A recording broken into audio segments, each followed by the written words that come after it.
total disguise. The monsters in Doctor Who, for example, have always had people inside them, even the Daleks. But what about this one? This character was called Darin, and the other monster is being modelled by Doreen. Thank you, Doreen. The pleasure's mine, I'm sure. Doreen, are you all right? Well, sometimes it's not just a head, but a whole body. And we found an extract from a 1970s film about the making of a really horrible rat. It's only going to be on the screen for a few seconds, but it's got to be completely realistic, right down to the nose and the whiskers. I hope it can have more mechanical air than that. It's hard work. See what it looks like with some fur on, shall we? Yes. Costume designer John Bloomfield also devised the giant rat for the Talons of Weng-Chiang. Now, there's the centre point. He's working here with his assistant, Jerry Scott, who recently retired from designing costumes at Glyndebourne. God, it's going to be quite heavy. It is.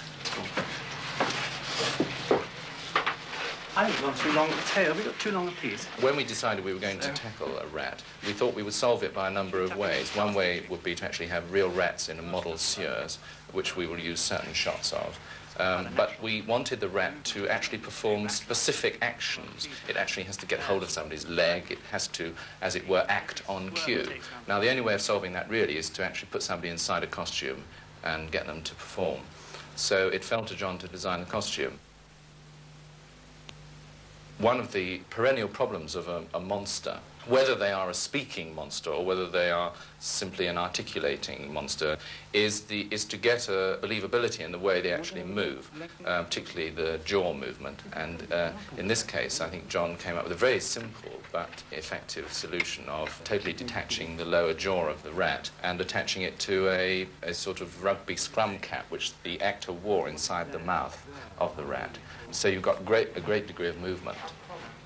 This morning. 10 minutes ago. Right. And your hands down, too, for that matter. Down here? Yes.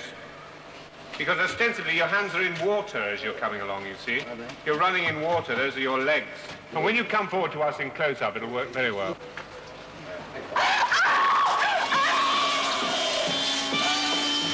And here's the result in the actual programme.